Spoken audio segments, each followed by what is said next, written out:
For high quality healthcare of a nation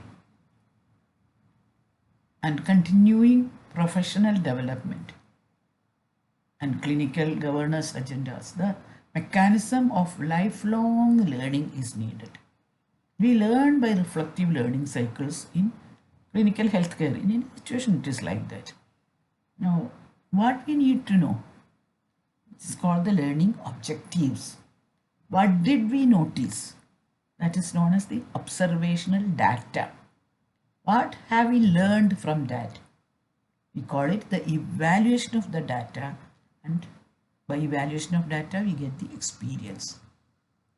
How will we apply this to our practice? Clinical relevance of application of experience. That is it. What we need to do next? We have to do a reflective educational audit.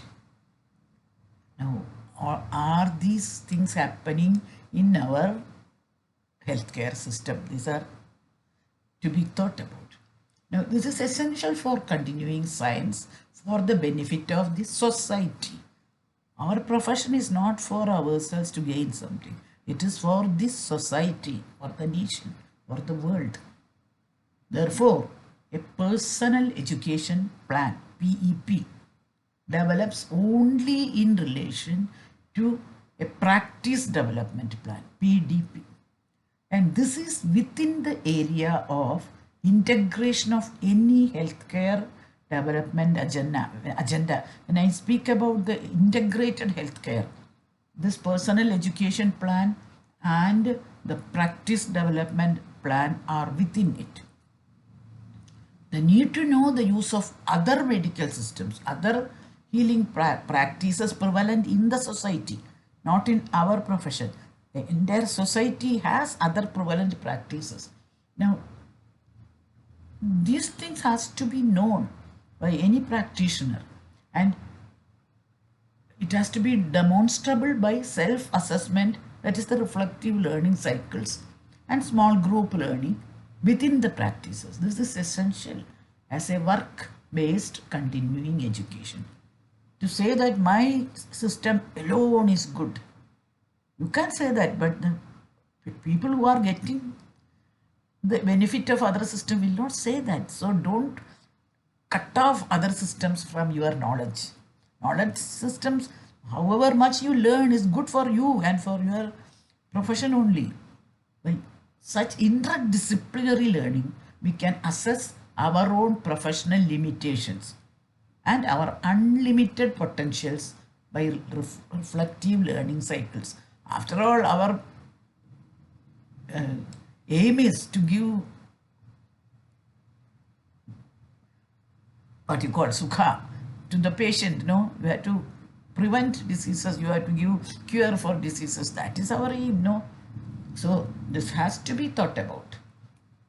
Now, for this, the NHS provision of complementary medicine in UK, etc., they envisage a client-oriented approach. Here also we have to have a client-oriented approach.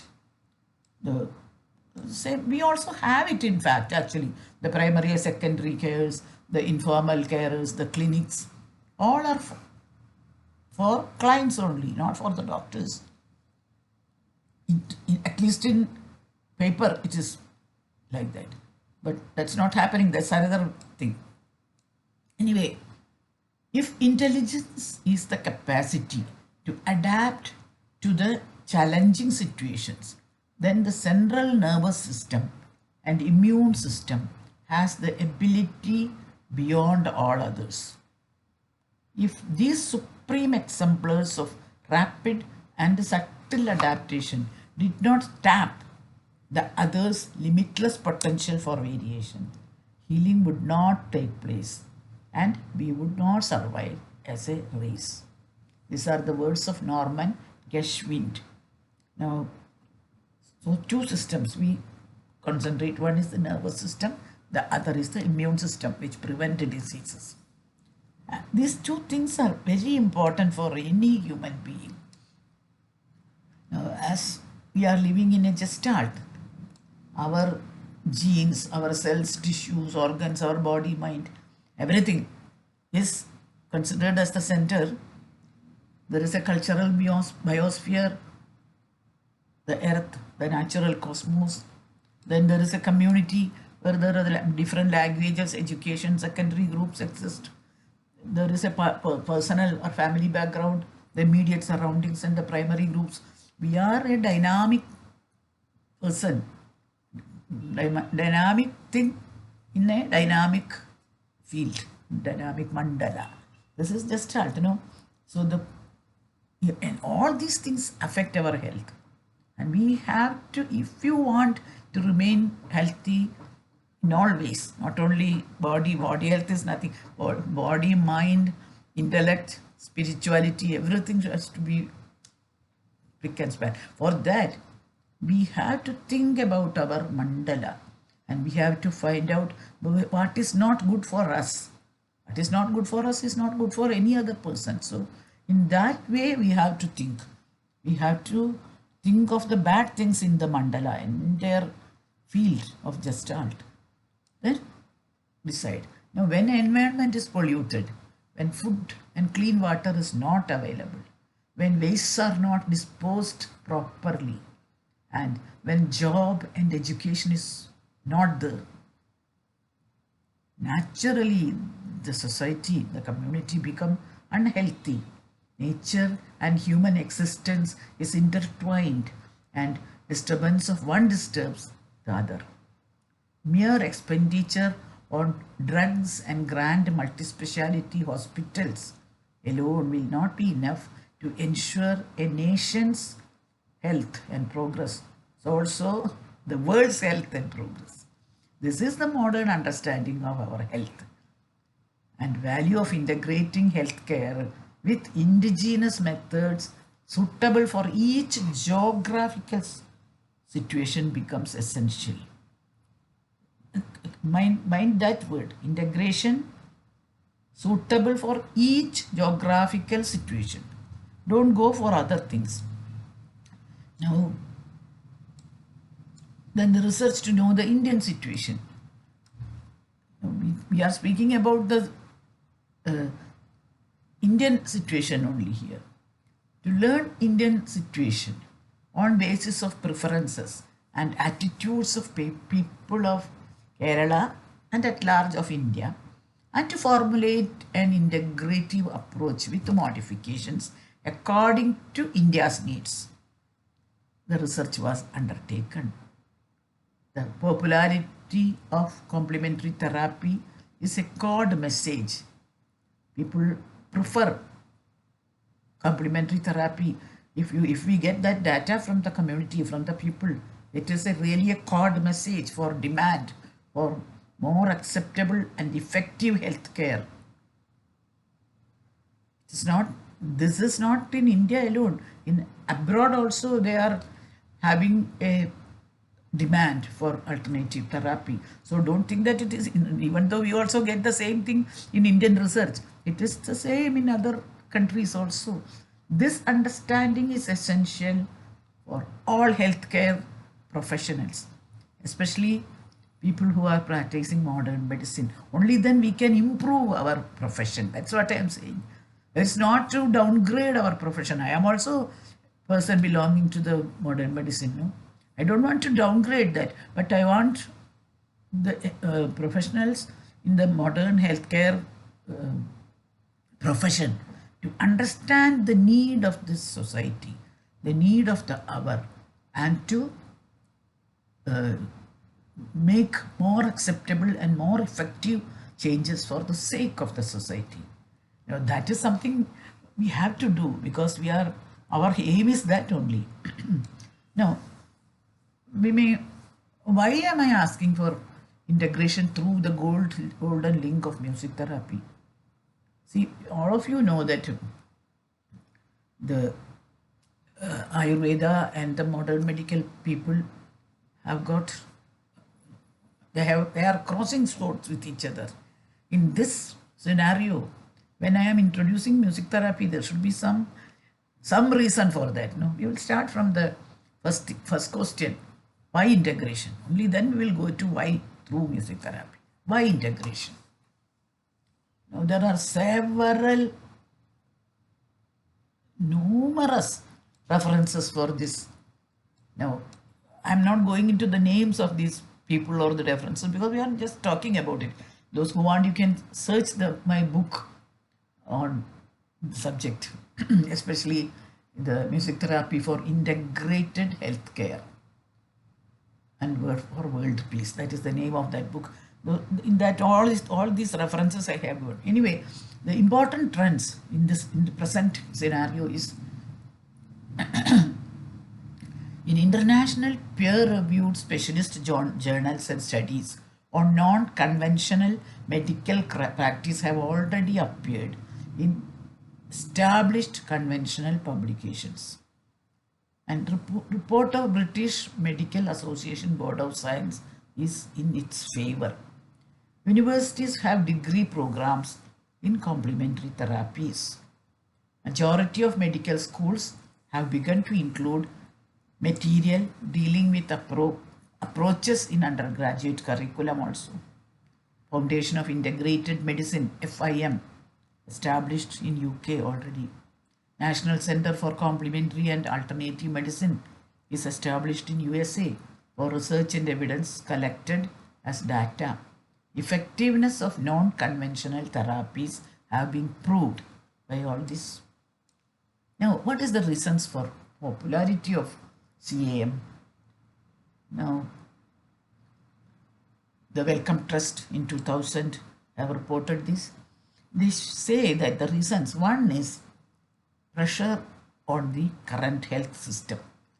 2, the lack of time spent by doctors on their clients. They are too busy to listen to the clients. 3, where the conventional medicine fails, the success of CAM has been noticed. 4, public concern about the reductionist approach to illness. Finally, incidence of side effects of the conventional drugs used by the doctors. The questions of evidence-based and client-centered medicine is thus being answered. Healthcare professionals of any nation has a responsibility to meet the patient's needs as well as the social responsibility to manage limited resources. Popularity of complementary therapy has to be seen as a code message of demand for more acceptable and effective healthcare. Vincent and Farnham, Bishop, Conrad, Donovan and Blake, so many others. And all these people have described the reasons for popularity of the complementary practices over conventional Western medicine. Multiple means for improving health relations is the focus of a good national policy according to R.M. Epstein in 2010. Now, what are the key issues that we have to address? What needs might doctors have for wishing to introduce integrated medicine in practice? Will that fulfill the perceived unmet needs of the community? What are the concerns the doctors have about its introduction? Are unreasonable assumptions made about its effectiveness? To get evidence for effectiveness, one has to do it first. Everybody say we need evidence-based. Yes, we need evidence, but how do you get evidence? One has to do something first. Then only we can get data about it. Only if you get data, it will become evidence-based. No, without doing all these things, there is no reason for saying that something is effective or not effective. You do it first and try it first. Experiment with it first. Then you collect data. Then you say whether it is possible or not. No? Is the new system effective as well as safe? That is the most important question. Is that safe? And is that without side effects so that the people can accept it? If there are side effects, whatever data you collect and publish in journals, people will not accept it. So whether it is safe, whether it is liked by the people, and whether it has got any side effect or not, these are the most important things for a society. What are the clinical governance issues? What are the regulations? What are the training and quality assurance you have to make? Can it be used cost effectively in the mainstream healthcare? So governance, regulation, quality assurance, cost effectiveness, all these all these issues have to be addressed. And in my system, that is in the music therapy system, I have addressed each and every one of this. In fact, that is why I advise this for an integrated healthcare. Then about the common standards, the accredited training involving extensive field and hospital-based projects. I underline that field as well as hospital-based projects, teamwork, courses at a university level, these are all needed. Whether the institutions and organizations select appropriate personnel for training as faculty members is to be controlled by the university as well as the hospitals and institutions under which the program starts. Selection of a bad team is always detrimental to entire edifice of integration.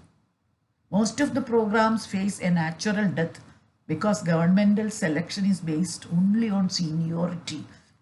Very sorry to say that years of experience is just a number of years. It is a hierarchical seniority preference, not based on the aptitude of the individual, not aptitude on the willingness of the person concerned. Totally overlooking the HRD, that is the human resource development part of it. These things are actually very sorry, but these things are there. And about regulation, the Medical Council have some self-regulations which have become outmoded in the last few years. Guidelines given by FIM may be taken as a baseline and modified according to needs of each nation. The different organizations practicing different modalities of healing has to come under a common body of integrated medical practice.